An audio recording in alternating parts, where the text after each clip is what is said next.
Close your eyes and drift back with me. It's 1947, the war is over, the neon lights of San Francisco are buzzing through a light fog, and in a cramped office on Bush Street, a man with a sharp jaw and a sharper wit is pouring a drink. Welcome back to Stories, Fables, Ghostly Tales, and I'm your host, the Tale Teller. Tonight, we are stepping into the shadows of the hard-boiled detective era.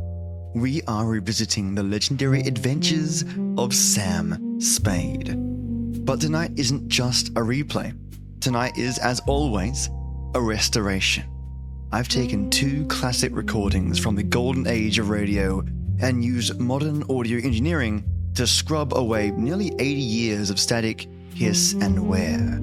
You're about to hear Sam Spade, played by the incomparable Howard Duff, with a clarity that hasn't existed since these first hit the airwaves.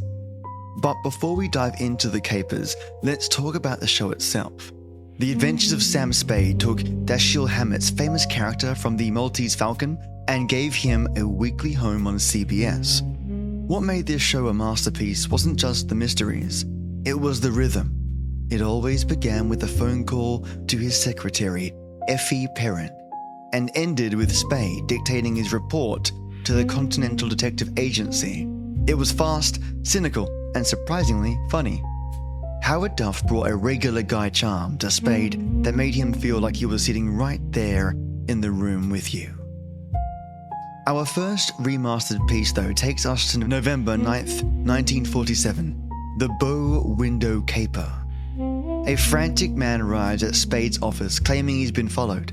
He lives in a house with a very specific, very prominent bow window, and he's convinced that through that window, someone is plotting his demise. Here's a fascinating tidbit. Keep an ear out for the sound design. In this era, Foley artists were the unsung heroes. This episode is a fantastic example of how they used environmental sounds to build tension without a single visual. Also, look for the red herring, a classic noir trope where the most obvious clue is the one designed to trip you up.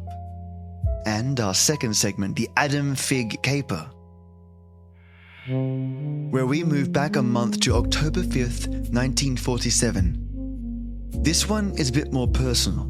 It involves a client named Adam Figg, a man who is remarkably unremarkable, except for the fact that he seems to be at the center of a very dangerous conspiracy. Spade finds himself entangled in a web of mistaken identities and small-town secrets that prove even the quietest names can carry the loudest trouble. In this episode, there is a fascinating tidbit there. Howard Duff's chemistry with Laureen Tuttle, who plays Effie, is at an all-time high. Listen for the subtle banter. It's a masterclass in radio acting. This episode also highlights the everyman aspect of Spade. He isn't a superhero, he's just a guy who knows how to handle a punch and a punchline. For these two episodes, I've utilized iZotope RX11 technology to perform a deep restoration. We have targeted the crackle inherent in the original transcription discs and balanced the midtones to bring out the gravel in Howard Duff's voice, but got rid of the bassy hum that would get trapped in your eardrum. You'll notice the background score, usually buried under a layer of dust, now breathes with a life of its own and doesn't blow out your earballs as you listen to it. Perfectly balanced. So sit back, pour something cold, and let the 1940s wash over you. Here are the remastered adventures of Sam Spade. And before I start, a massive, brilliantly happy Easter to you legends. Enjoy.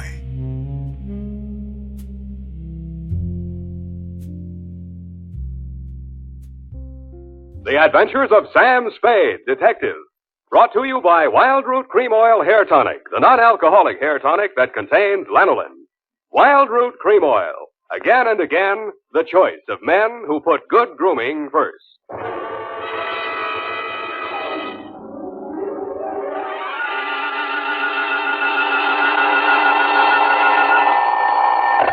Sam Spade Detective Agency. Hello, sweetheart. It's only me. Oh, Sam. Why so modest? Women, Effie. Age cannot weather nor custom stale their infinite variety. Huh? Against their incalculable wiles, mere man is a leaf in the wind. Oh, Sam, do you really... Oh. Who was she and how windy was it? Cyclonic, Effie. We had to close every window in the house. But I... If you will just contain your natural feminine curiosity for a few moments, I'll be right down to dictate my report on the bow window caper.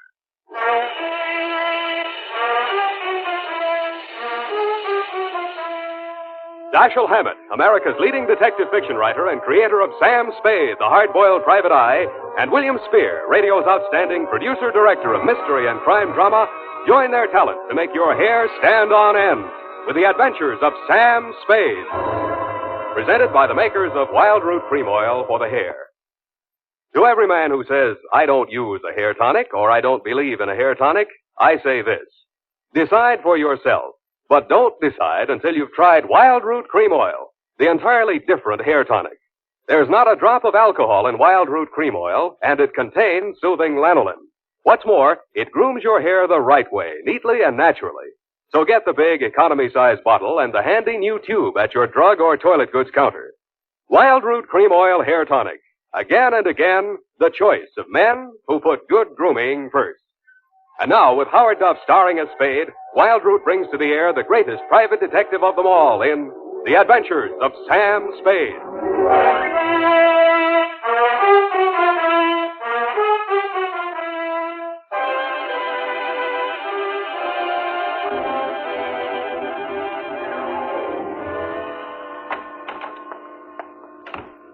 Sam, what's a bow window? A bow window. Bow window is a bay window that you look into instead of out of. Look into instead of out. Oh. Oh, Sam. Get your book, Panther Girl, and slink on in. What was he trying to see through the bow window? I mean, whose house was it? Her own. But if it was her own house, then why would she It just goes to show you, darling, what some women will stoop to. It does? Mm-hmm. There was a low window. Oh. Well, whenever you're ready, Sam. Date November 10. 9th. 9th. Correct. 1947. To Dr. Helmut Ries. I was right for once. Yeah. From Samuel Spade, license number 137596. Subject, the bow window caper. Dear Dr. Ries, I know that this report will not make pleasant reading for you, but you paid for it, so here it is. As far as I was concerned, it all started on Thursday morning when you called at my office. From your story, I gathered it had been going on for some time. You will say these are merely the actions of a jealous woman, Mr. Spade. But I assure you there's more to it than that. It must be a carefully thought-out plan to ruin my career, my whole life. In what way, Dr. Reese? She spies on my private consultations. Insults my women patients. I can no longer even keep a nurse for more than a week at a time. Scenes, hysterics, outbursts of violence. I cannot continue my work under such conditions. Well, why don't you give her a divorce? Why, no. This is not her desire. If it were, it would be simple. No, she wants to bring me to ruin. She wants to see me on my knees in front of the populace. Why? That is what I want to find out. Why? Doctor, I think you ought to take this case to a head doctor. I have consulted a psychiatrist. She examined her. She's perfectly competent mentally. So you see there is here already some mystery, for which one comes to a detective. How long has this been going on, Dr. Reed? Since 3 months only. But in this time, she has reduced me to utter desolation. Dr. Reese was a very good divorce lawyer right down the hall from my office. No. I discussed the matter of a divorce with her a few days back. This was her answer. You see, a receipt for the purchase of a gun. And this note in her handwriting. I hope you will not force me to use this. Esther. Yes. What do you think she has in mind? Murder or suicide? She refused to discuss it. But one thing I have noticed. Since she has bought this gun, a new development. A strange man watches my house. Several times I have caught him following me. Well, she might have hired a detective to check on whether you visit a lawyer. Perhaps it is very simple, but it is all too strange to be harmed. I half-heartedly agreed that it might be Dr. Reese, and when your check for $100 didn't bounce, I went to work wholeheartedly. I reached your house on Pacific Avenue just as the street lights were going on. It's a quiet neighborhood, so I could hear it before I got close enough to read the number on the door. This is Ned. Get out! Get out of this house! Get out! You have no... Get out! They seemed to be slugging their way toward the back of the house, so I decided to risk an entrance. I found the doorbell, and I was about to punch it when I caught sight of your mystery man. He was crouched in a clump of shrubbery that grew under the bow window at the corner of the house. He was still there with his eyes glued to the window when I walked up behind him. Hey, let go of me. Let go. Come on, you're going inside. Listen, I'm not just a snooper. I didn't say you were. I'm just inviting you inside for a better look. Now, I'm warning you, if you don't let go of me, Stop squirming, will you? Go! The kick he landed on me wasn't according to the Wrestling Association's rules, but I let him get away with it mainly because I couldn't move for 3 or 4 minutes, and by that time he disappeared down the street. When I recovered my faculties and staggered back to the door, I didn't bother ringing the bell. I just walked in. The hen fight was still going on somewhere in the upper reaches of the house. Then a door burst open on the upper landing, and a girl in a nurse's uniform ran down the stairs toward me, pursued by a pale little woman with a pinched face who was brandishing a pair of brass fire tongs. You brushed past me, Dr. Reese, and headed off the pursuer. Esther, stop this! Stop this at once! Have you gone crazy? Give me those fire tongs. Give them to me. What's the matter, Helmut? Afraid I'll mar your light of love's beauty? What started this? I caught her creeping about the kitchen. She's going to poison my food. Explain to you, Mrs. Reese. The doctor... Oh, don't bother explaining, Miss Robbins. It's morbid fancies of hers. Don't think I don't know what goes on in that office. That office where I'm not allowed anymore. That's only because you make the patient so nervous, Esther. I know what goes on. You and those women. That will do, Esther. Go to your room. Very well. But I won't have that woman in this house another day, Helmut. Is that understood? Go to your room, Esther. I'm going. Remember what I said. I warned you both. I can't. There, Miss Robbins. Now don't. There. I can't stand any more, Doctor. I tell you, it's making me a nervous wreck. I just... Dr. Reese. Huh? Oh, Mr. Spade. You saw, you heard? Yeah. Come into my office. We'll talk. I think we'd better. Doctor, there's still one more patient waiting to see you, Doctor. Well, have her wait a little longer. This way, Mr. Spade. How much longer? Well, the doctor will see you just as soon as he possibly can. Have you been feeling any better, Mrs. Crackle? Sit down, Mr. Spade. Thanks, but I can say what I have to say standing. Your wife's a very tragic woman, Doctor. I wish I could help her. I wish I could help you, too, but I can't. You heard her threat against Miss Robbins. Was that a joke? There's nothing funny about jealousy. But there is this man who watches the house.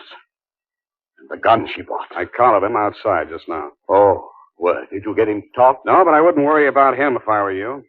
And about that gun. The Constitution says every citizen shall have the right to bear arms. Even Parnell Thomas can't do that. Mr. Spade, I've not yet told you all. If I... Oh, Doctor, I'm sorry Yes. to interrupt, but this patient, she's been waiting for more than an hour. Well, who is she? Mrs. Kavanaugh. Kavanaugh? Who? Well, has she been here before? Of course, last week. Here's her card. Oh, yes. I'd better get it over. Send her in. Yes, Doctor, and Doctor, I'm resigning. I'll finish today, of course, and then I'm through. I'm sorry. Yes, well, very well, Miss Robbins. I can't say that I blame you. Good luck. Goodbye, Doctor. Well, I'll be going along myself now, Doctor. No. You must hear me out, Mr. Spade. I've not yet told all. If you'll just wait until I have seen this patient, please, Mr. Spade, please. Okay, I'll wait outside. Oh, I beg your pardon. I beg your... Come on in. So, you're leaving the doctor's employ, nurse? I am. Well, Mr. Spade, how does it look from the grandstand? Messy? Mm-hmm. You don't mind if I finish cleaning out this desk? Go right ahead. Thank you. What's the matter with Esther, anyway? I could sum the whole thing up in a single 5-letter word, shall I? You have. Are you going to walk out on him? Aren't you? Yes, I am.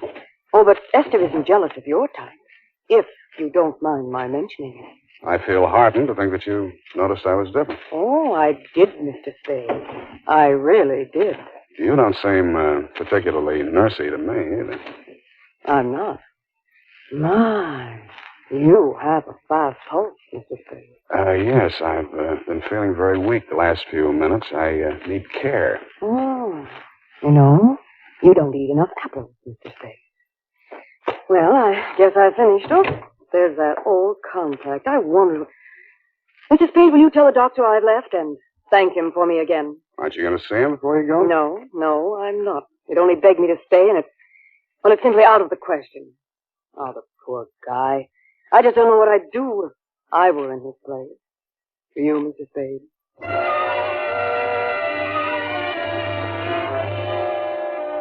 I did, and I told her. She told me I was a victim of hypertension and left me with my mouth open and no thermometer in it. 5 minutes after she'd gone out through the front entrance, your wife came down the stairs, looking knowingly at me and the door to the doctor's office, and left by the same route. 10 minutes after that, I was halfway through a 1937 National Geographic that was the latest edition on the waiting room table, and had reached the third paragraph on the natural beauties of Winona County, Minnesota. But I never finished.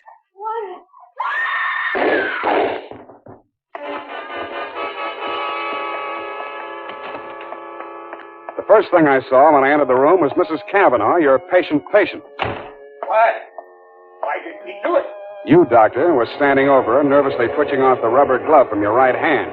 You tested her throat for pulse, then listened to a stethoscope. It was purely a formality. One of the .38 caliber slugs had entered the right temple. The other had torn through the base of the skull.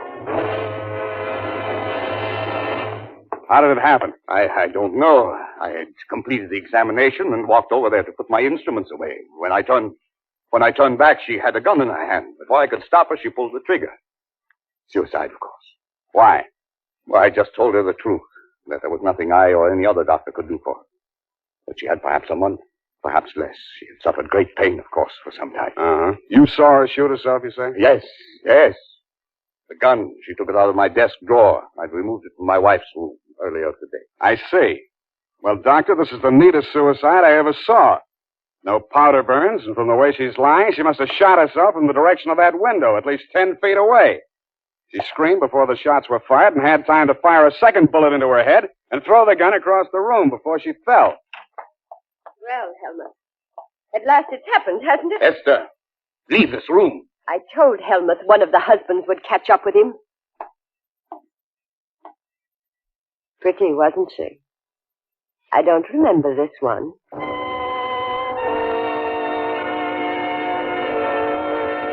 The expression on your face might have been horror or fear or both, Dr. Reese. But your wife was smiling. When my eyes left her face, I noticed a leaf clinging to the hem of her coat. It might have come from the shrub that grew up against the house. And her shoes were splotched with mud that could have and probably did come from the cultivated flower bed just outside the bow window.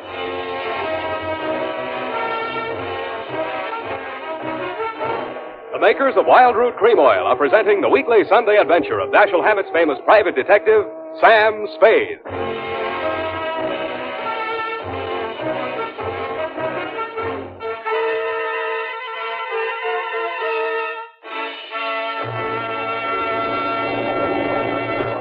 Now, here's important news on good grooming. Better than 4 out of 5 users of Wild Root Cream Oil say they prefer Wild Root Cream Oil to all other hair tonics. Here is new and even more conclusive evidence that Wild Root Cream Oil is again and again the choice of men who put good grooming first. So if you want the well-groomed look that helps you get ahead socially and on the job, listen. Recently, thousands of people from coast to coast who bought Wild Root Cream Oil for the first time were asked, how does Wild Root Cream Oil compare with the hair tonic you previously used? The results were amazing. Better than 4 out of 5 who replied said they preferred Wild Root Cream Oil. And no wonder. It gives you the advantages that men consider most important. Wild Root Cream Oil grooms your hair neatly and naturally, relieves annoying dryness, and removes loose dandruff. What's more, non-alcoholic Wild Root Cream Oil is the only leading hair tonic that contains soothing lanolin. That's like the oil of your skin. So ask for Wild Root Cream Oil. Again and again, the choice of men who put good grooming first.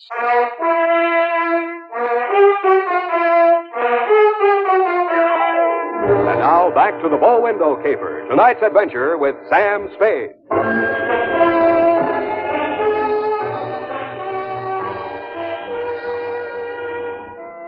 Obviously, there were two equally good suspects in the Kavanaugh murder. Either your wife had killed her in a jealous rage, or you'd killed her with your wife's gun to frame her for the murder. I decided to let the police worry it out and went home to bed. The morning headlines were a bit of a surprise. Nurse sought in shooting of mystery woman. Item. The cops had found Celeste Robbins' fingerprints all over the murder gun. And item. Mrs. Kavanaugh, the murdered woman, had given a vacant lot as her address, and her body was lying unclaimed at the morgue. I decided to pay her a visit.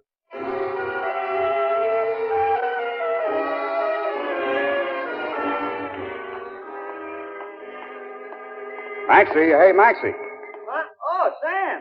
Sammy, my boy. Hey, it's good to look on you. How are you, Maxwell? Oh, fine, fine. What brings you here, Sam? The Kavanaugh woman. The Kavanaugh, huh? Let's see who's with us today. Stiftel, Milton, Schwartz, Kelly. I knew him. Nice guy. Figg. Aha. Kavanaugh. Rose. Hello, Rose. Hey, Sam, don't you want to look at Rose? No, I've seen her. Ah. Yeah, just checked her back in. Autopsy. Say, you do collect queer ones, Sam. Now, you take her. Why would anybody in the world knock her off? In her condition, all he needed to do was wait. A month. Couple of weeks. Bad as that, huh? Worse. Anybody claim her yet? Well, they... Hello. Something we can do for you? My name is Kavanaugh. I come for my wife. He was standing with his back to me, and I didn't get a good look at his face until he walked over to the desk with Maxie. The voice tipped me even before I saw the face. It was the man I'd caught outside your office window less than half an hour before the murder. If he recognized me, he didn't let it show. I waited while he went in with Maxie. When he came out, there were tears streaming down his face. I'd been waiting for two reasons. I had some questions to ask him, and I had wanted to pay back that jolt he'd given me the night before. I left without doing either.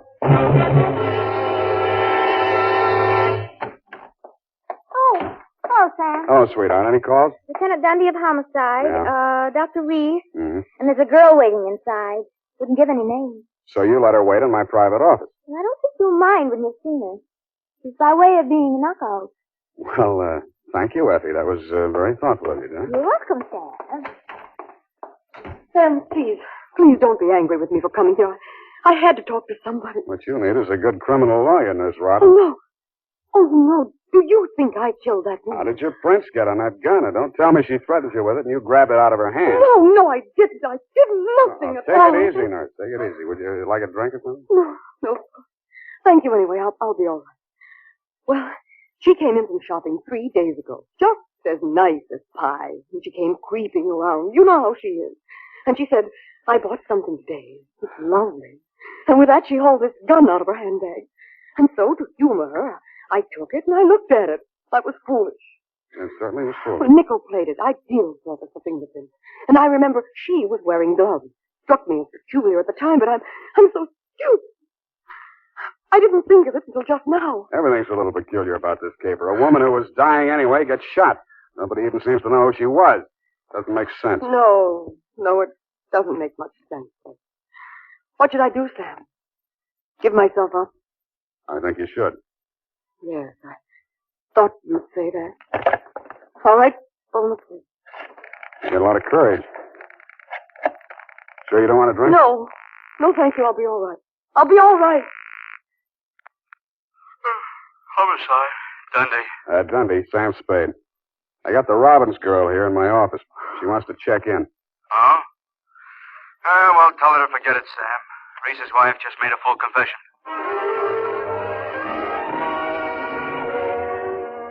That tore it. In my anxiety to see how you were bearing up under the shock, Doctor, I blew $1.50 of your money on a taxi all the way out to your address on Pacific Avenue. To my astonishment, you were wearing a look of real distress. I don't understand it, Mrs. Spade. This confessing, it's not like her. It's all too strange to be harmed. Dr. Reed, I'd like to talk to you alone. Do you mind, Mr. Spade? Go right ahead. I strained my ears outside your consulting room, but all I could hear was a few vague murmurs. Then, for no good reason, I decided to have a look at your wife's bedroom upstairs. The cops had been there before me, so I didn't expect to find much, and I didn't. I was tapping the woodwork for secret panels or something when I heard a heavy tread on the stairway. I wheeled around, my hands inside my coat. A jolly-looking character in coveralls was standing in the doorway. Home electronics. I beg your pardon? Hagen, home electronics. I come to take the equipment. What equipment? The dictograph. She don't need it no more. Ask me, she heard too much. Mrs. Reese had a dictograph installed? Yeah, a rental type installation. Yeah, this here's a speaker. Yeah, my own design. Looks like a portable radio, don't it? Yeah, where's the other end? Where's the microphone? It's in the doc's private office. You interested, eh? Yeah, turn it on, will you? Oh, sure. Yeah, we'll get it tuned in a minute here. Oh, feedback. Wait a minute, I'll fix it. Let her talk. What can she tell? I don't know. But it's uncanny the way she knew Nice, huh? things. Every word we spoke together. That's because of the dictograph. Neat rig, huh? Shut up. We cannot allow this terrible tragedy to come between us. We love each other. Nothing can change that. Oh, boy. That's as nice, ain't it? Quiet. I just know, please, don't. Now, stop it, Helmut. I don't want you. Please, don't. What is it, Celeste? What has happened to Jane? What has happened? You asked that. When I've been attacked by a mad woman and accused of murder all in the space of 12 hours. But it's all over now. Just so. Yes, all. Won't you turn it up a little more? Oh, sure, turn it up. Hold it. Definitely over sober. And I'm very, very ashamed. I suppose it was my usual thing. I always get sorry for a poor, weak man and get involved. But this time, I'm sorry for her. Celeste, please. When I was a kid, I liked it. It used to make me feel powerful and, well, to watch them squirm. But it's no fun anymore watching another woman in the agonies of jealousy. And you, I thought you were just weak.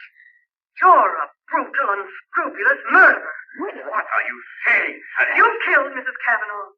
What, that's impossible. You stood deliberately in that window and you fired 2 shots right at Hey, what gives you? Why weren't my Rehearse the play of- fingerprints on that gun? Because you were wearing your rubber gloves, Doctor. Celeste, don't say any more. No.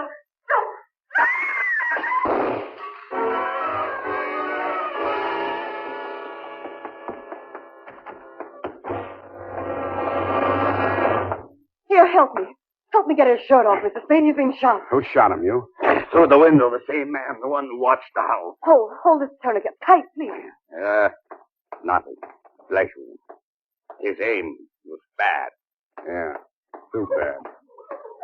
Kavanaugh, you still out there? You got nothing to worry about. He's still alive. I missed him. Give me a hand. Come on. That's it. I missed him. That was lucky. You're taking the rap for your wife's murder, too, if you're a better shot. He did it. He killed my wife. I was at the window. I saw him. What I don't understand is why his wife confessed. She loves him, Mr. Kavanaugh. You should understand that. I guess that's what happens to love when it gets crossed up. Why didn't you tell the police what you saw? They'd have hung it on me. She was a stranger to everyone else. I'd been quarreling with her, suspicious, acting like a maniac. She never told me. She must have been going to one doctor after another, trying to find one that would give her one ray of hope. In pain all the time, too, and never letting on. Never.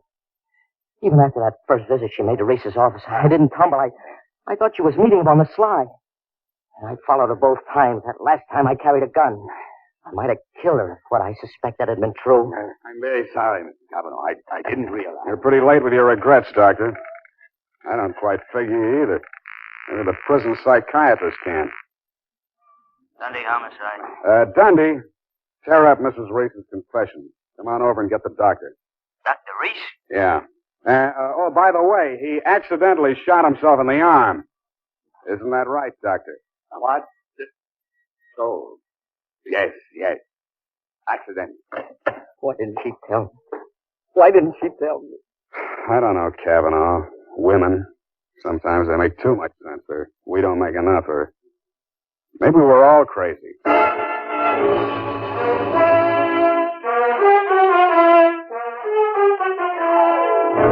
And that, Dr. Reese, is the crop. At the risk of laboring a point, there's also the mystery of why a nice girl like Celeste Robbins ever fell for a guy like you.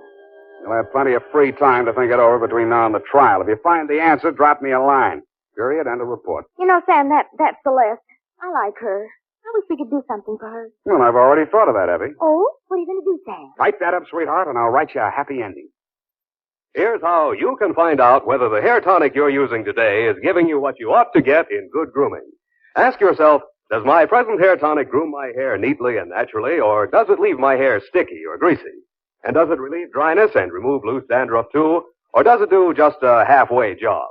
Unless you can honestly say that your present hair tonic does all that for your hair, you owe it to yourself to try Wild Root Cream Oil right away. Try Wild Root Cream Oil and see for yourself how it improves your appearance, grooms your hair neatly and naturally, relieves dryness, and removes loose dandruff. It's non-alcoholic and contains soothing lanolin. Get the big economy-size bottle and the handy new tube that's easy to pack when you travel and grand for the bathroom cabinet. Don't delay. Get it today. Wild Root Cream Oil Hair Tonic. Again and again, the choice of men who put good grooming first.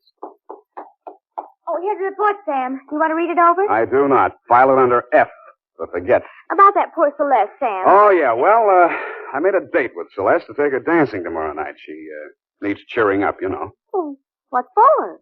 Well, you said she needed help. Well, that isn't exactly the kind of help I had in mind. Oh. I don't see why it's necessary Effie, to take... we must each of us give a particular kind of help each of us is particularly equipped to give. Very well. She used to make over men just to get the other women jealous. That she did.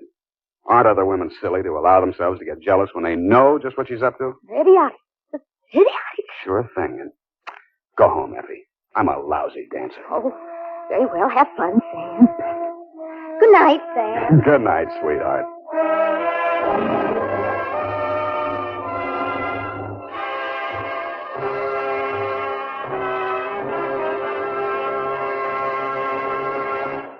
The Adventures of Sam Spade, Dashiell Hammett's famous private detective, are produced and directed by William Spear. Sam Spade is played by Howard Duff. Lorene Tuttle is Effie.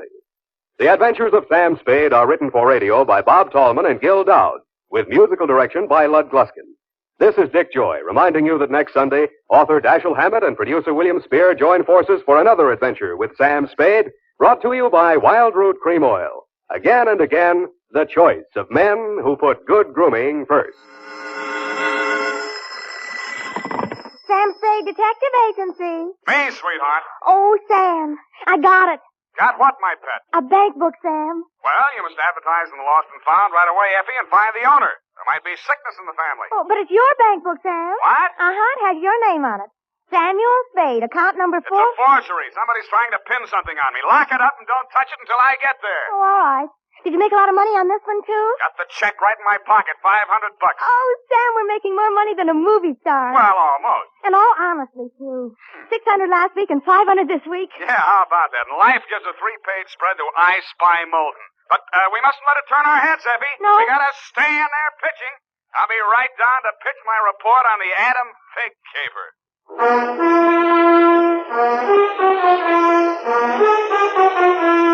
Dashiell Hammett, America's leading detective fiction writer and creator of Sam Spade, the hard-boiled private eye, and William Spear, radio's outstanding producer-director of mystery and crime drama, join their talents to make your hair stand on end with the Adventures of Sam Spade.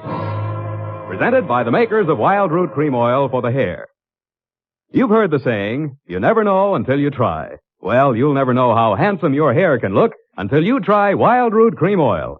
See for yourself how neatly and naturally Wild Root Cream Oil grooms your hair. Note how effectively it relieves annoying dryness and removes loose, ugly dandruff. You can get Wild Root Cream Oil Hair Tonic in either the big economy-size bottle or the handy tube. Or you can ask your barber to use it on your hair. But by all means, try it. Don't delay. Get it today. Wild Root Cream Oil. Again and again, the choice of men who put good grooming first. And now, with Howard Duff starring as Spade, Wild Root brings to the air the greatest private detective of them all in The Adventures of Sam Spade.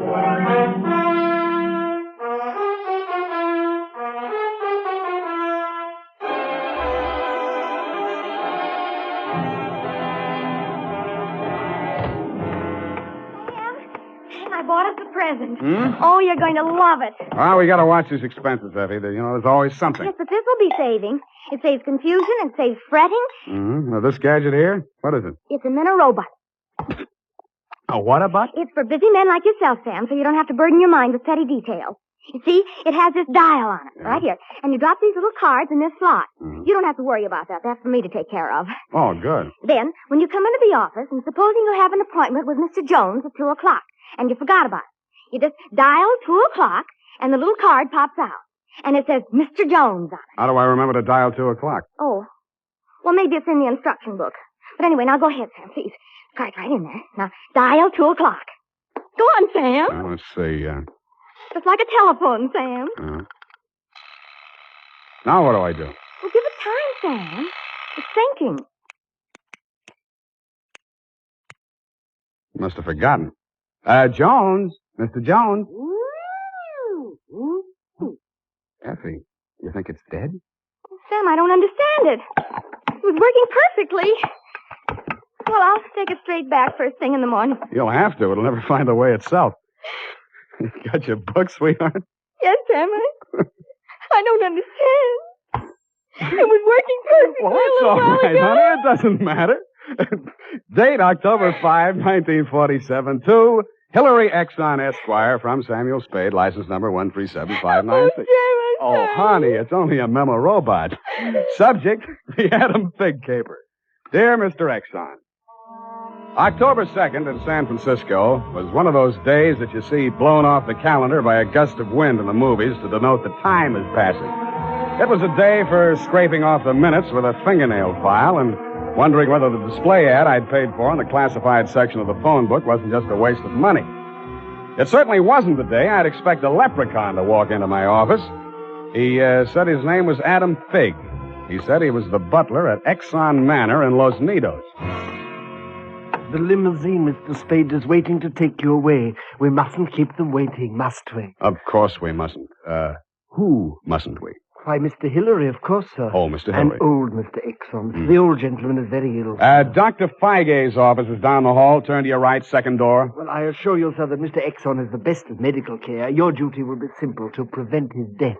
Do I donate blood or just frighten away the evil spirit? Oh, it isn't quite that, sir. Someone is trying to kill Mr. Exxon. He's a very sick man, and I'm sure he'd prefer dying from natural causes. Uh-huh. I get $25 a day in expenses. Here is an ample amount in advance. But you should know, sir, that the old man is a nasty, cantankerous, villainous, crooked, intimidating... $500? Please, Figg, you're talking about the man I love. Los Nidos was at least an overnight caper, so on my way out, my lovely and charming secretary, Miss Perrine, handed me a brown paper bag which contained A, one pair of socks, darned, B, one shirt, ironed, and C, the apple which she always polishes for me the night before.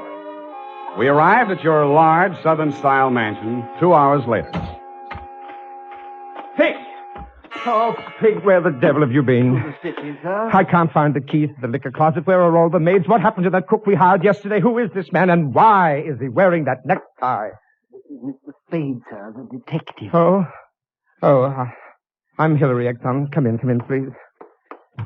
Go on upstairs, Figg. See what that girl is doing to my father. I don't believe she's in this at all. Very good, sir. In here, Mr. Spade.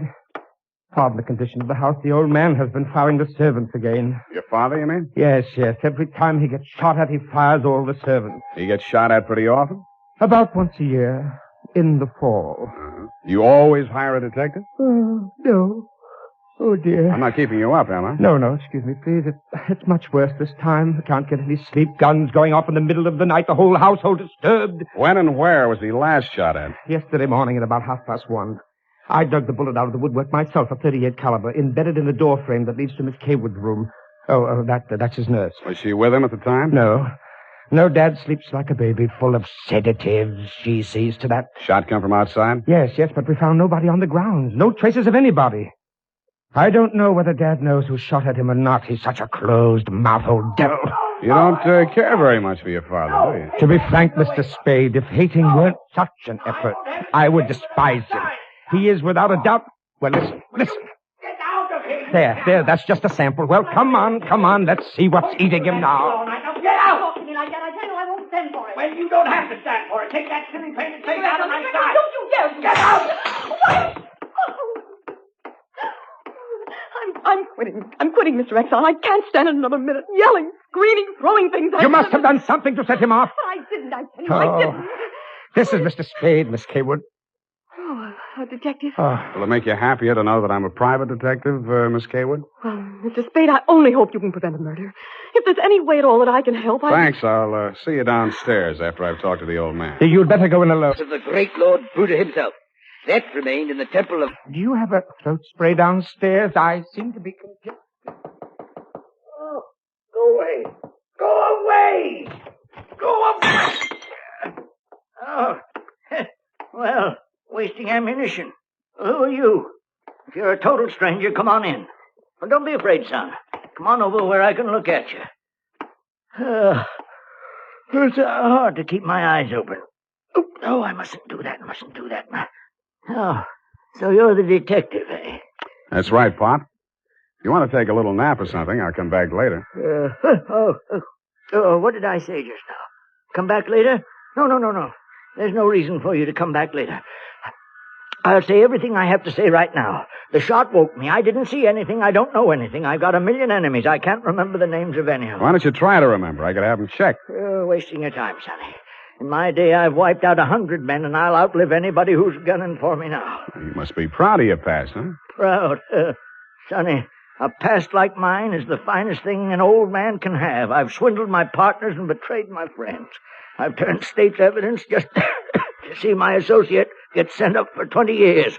And they say my wife died under peculiar circumstances, and I got rich off her insurance. Now I'm done talking. Do me a favor, son, please. I've got to get a half hour, 20 minutes sleep alone. You'll keep them out, everybody. Please, will you? Sure, Pop. Go ahead. Go on, sleep. Oh, thank you. That's it.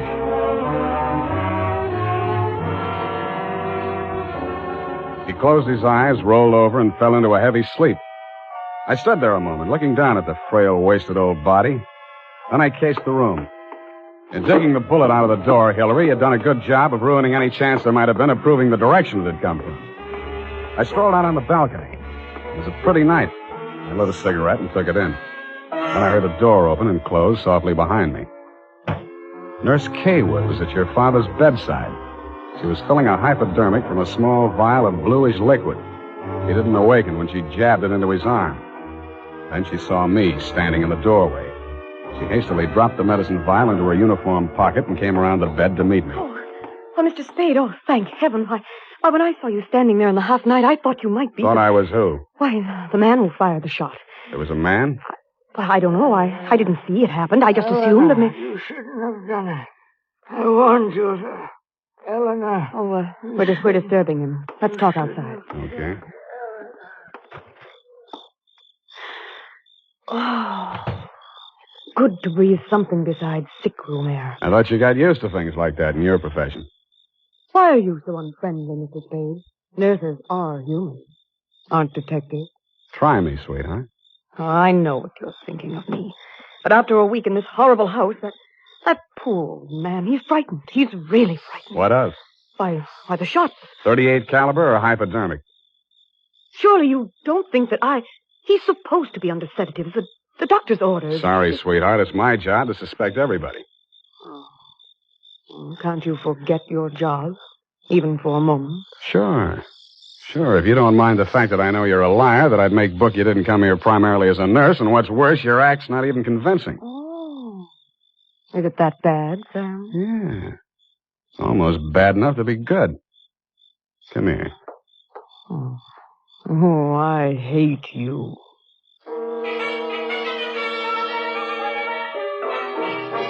It was a very satisfactory love scene for both of us. For reasons of her own, Barbara wanted to keep me out of that sick room for a while, and she did. For reasons of my own, I wanted to get that medicine vial out of her uniform pocket, and I did. Then, as suddenly as we had fallen into love, we fell out again. After she'd gone to her room, I went back to my sentry duty around the house. Under a light on the front veranda, I examined the bottle from which Barbara had taken the injection for your father. It was labeled sodium thanatol and had been dispensed by a firm called Ibis Chemicals Limited in Cairo, Egypt. The scream filled the house, high and frenzied. I started running toward Barbara Kaywood's room. I slammed the terrace door open and found the light switch. Barbara was sitting upright in the center of a bed. Her face jerked up so abruptly that it seemed her neck had snapped. She clutched both hands to her chest and fell face down among the bedclothes, staining them with her blood.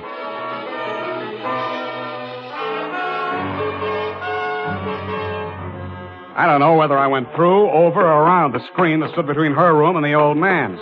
I circled Exxon's bed. He lay on the floor on his side facing the window. I went outside. A .38 automatic lay on the ground a few yards away from the building. I put that into my pocket and listened. No shadows moving. Nothing. Then he was on me before I could be sure he wasn't a medium-sized tree. Break your back, me delight. The warm stuff in my cheek might have been the thing's blood or mine. It gathered me up and bent me back and tore at my throat. Then I remembered that hands are stronger than fingers. I started with his thumbs.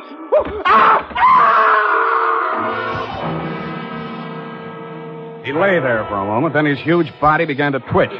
He was holding his fingers and sobbing like a baby. I pulled him up to his feet, poked him in the back with the flat of my hand. I followed him through an opening in the hedges and down a long, pitch-dark lane toward the lights of a squat brick house set on the top of a slight rise. As we approached it, a door opened and light streamed out onto the porch.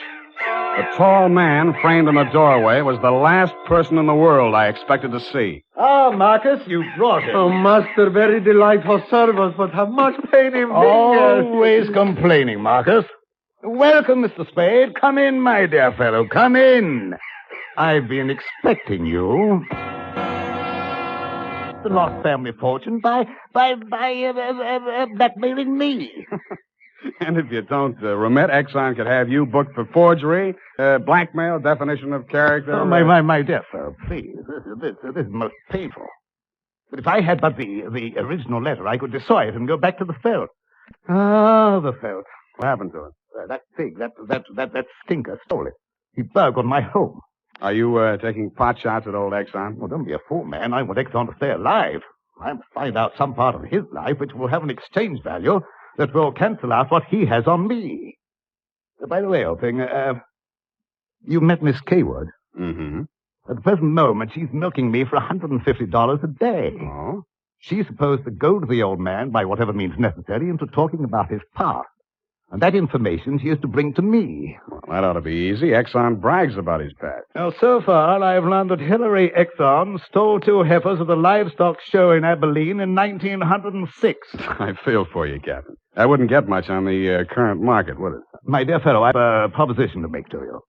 Should you ferret out anything that would be of value to me, I'll reward you handsomely. Well, maybe something can be arranged, Captain. Good, excellent. May I have your word on that? Well, there isn't much time, Captain. I'd better trot on back. I'll show you to the door, sir. And let me warn you, Mr. Spade, for your own good, should you ever hear the thrum of Ivor's wings, run, flee. I assured him that I would heed his warning, bade him good night, and started back down the lane in the direction of Action Manor. Business was going on as usual. There were no shots this time, only the scream.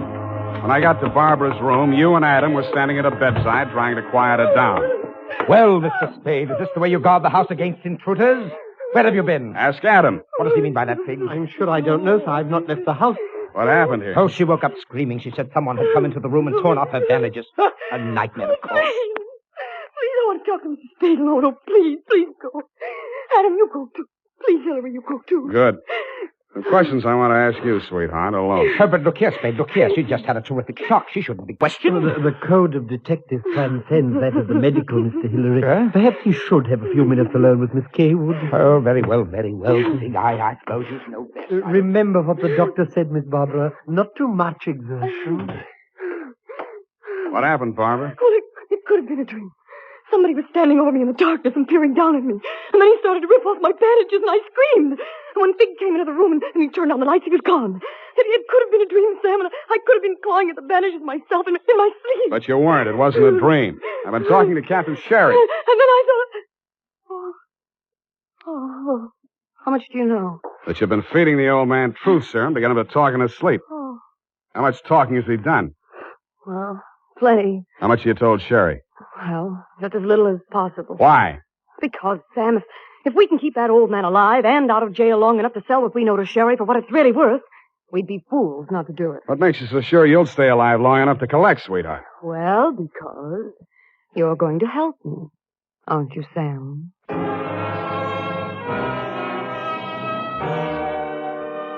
So I helped her, but not for the reason she thought. I made a lot of noise leaving her room and going to mine. Going back, I didn't wear any shoes. I slipped into a clothes press in her room so quietly that even she didn't hear me. I left the door slightly ajar and waited. Time passed, and I was stiff from standing still. It happened at about 3 a.m.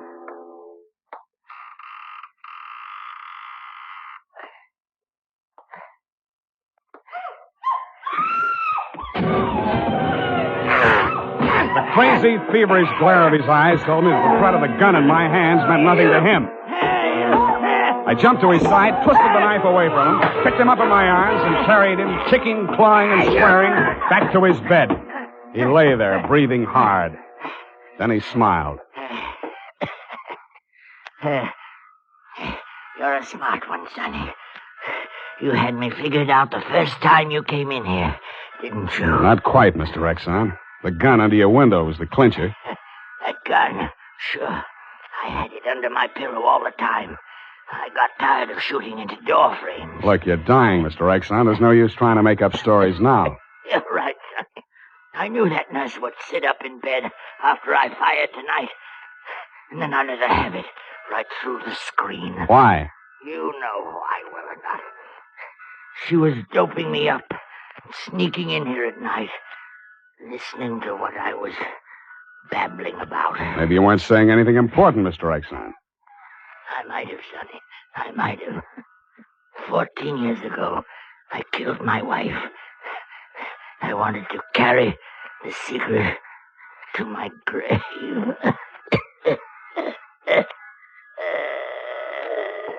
You nearly made it at that. Spade! What's happened? Is he dead? He's dead. Did he say anything, sir? Did he confess anything? You must tell me if he said anything. I didn't hear him say a word. Well. Yeah, Mr. Spade. Charged with a certain texture, a significant quality. There's a certain smell, yes. And omen. You can inhale it, sir. Journey thou to Nairobi on the veldt. Tarry 7 days, and you will collect the fabulous golden skull of Wizami, king of the Bojamas. Aha! Marcus! Yes, Master. Unhook the hooker. Pack the marmalade. We are off to the veldt.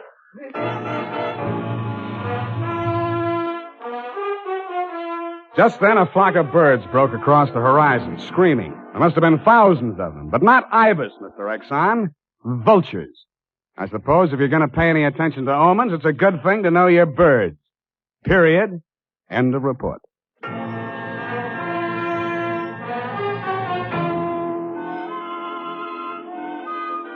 Right now, I have something to say to every man who doesn't use a hair tonic, to every man who says I don't believe in it or I don't need it.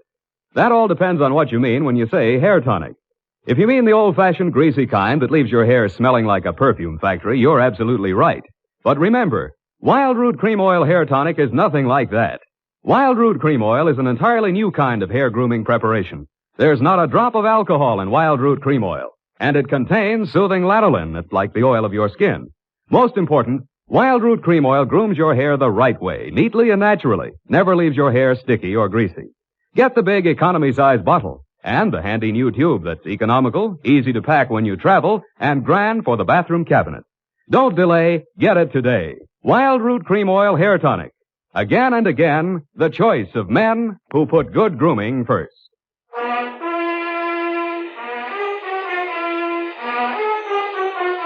Well, Effie, we, Sam, the memo robot works after all.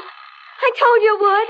Yeah, it just takes a little time, sweetheart. Oh, read the card, Sam. See? You'd know you were supposed to see Mr. Jones at 2 o'clock. Isn't it wonderful? Well, this card doesn't even mention Jones. Huh? What does it say, Sam? Well, it says, journey thou to Friskin's drugstore, wager $5 on Ira W. in the 3rd at Belmont Park. Oh, Sam, it's psychic. Tarry but a moment. Yes? Thou wilt lose $5. Oh. Good night, Sam. Good night, sweetheart.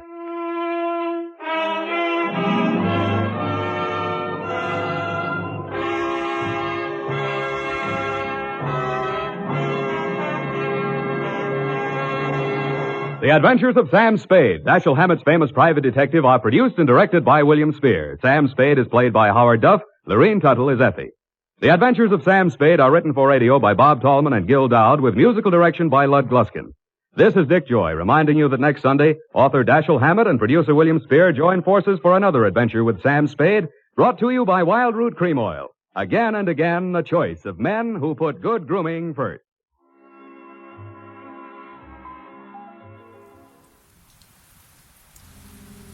The rain didn't just fall in San Francisco. It conspired.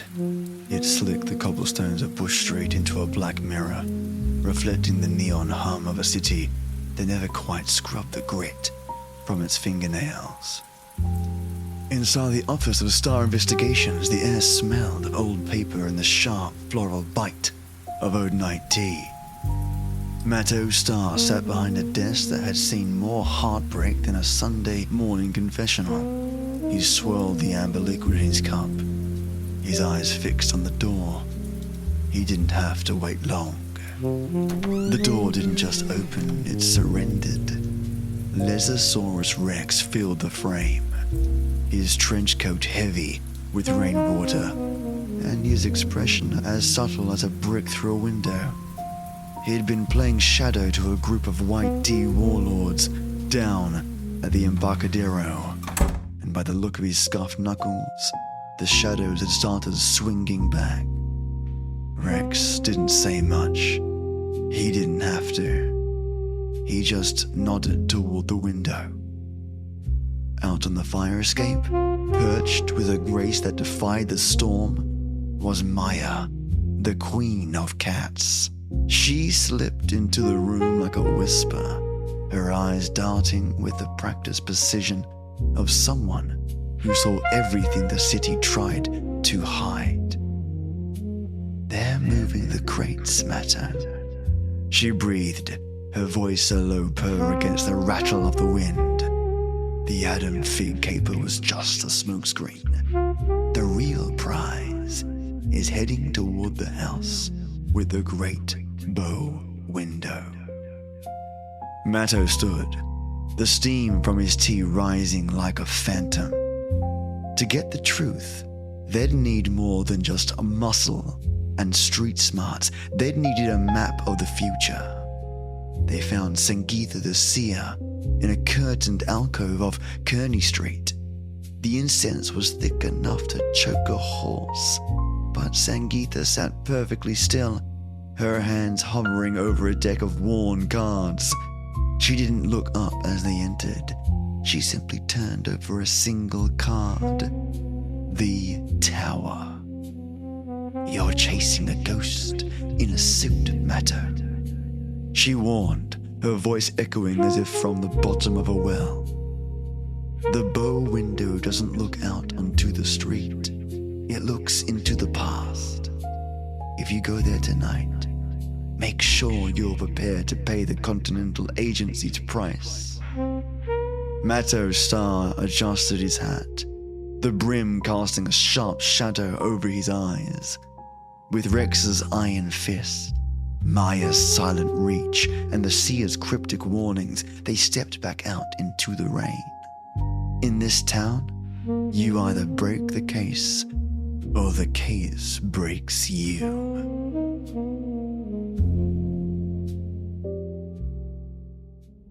My special salute. Before we close the ledger on tonight's mystery, I have to look to the people who truly keep this agency running. A deep, sincere thank you to my ode night tea titan, that god-tier supporter Matto Starr. You are absolutely amazing. Thank you so much for your support and friendship. And to my white tea warlords, 3 in number, Lesosaurus Rex, Maya, the queen of cats, and Sangeetha the seer. Your support is the steady heartbeat behind every remastered track and every true crime story I air on this podcast. And to my old grey enforcers and all tears thereafter, you are the pep in my step, and the doorbell that dings every time a new customer enters our agency. You help bring every story back to life as well. The elite guard of this community. And I am incredibly grateful to have you in my corner. I am lucky to have Chad Warren, Peter Raffaelli, Just Heather, Juicebox Andy, Divided by Zero, Kimberly Susan Fletcher, Jane Gumnick, Michael Krupp, and Steve the Creeper. Thank you so much for your support. The fog is rolling in thick now, swallowing the piers and silencing the streets. That's all the time we have for tonight's broadcast. I hope these restored echoes of 1947 have found a home in your speakers. Until the next report is filed, keep your tea hot, your wits sharp, and your heart steady. I'm your tale teller, and this has been Stories, Fables, Ghostly Tales. I'll see you next week for more true crime and stories. Good night, my friends.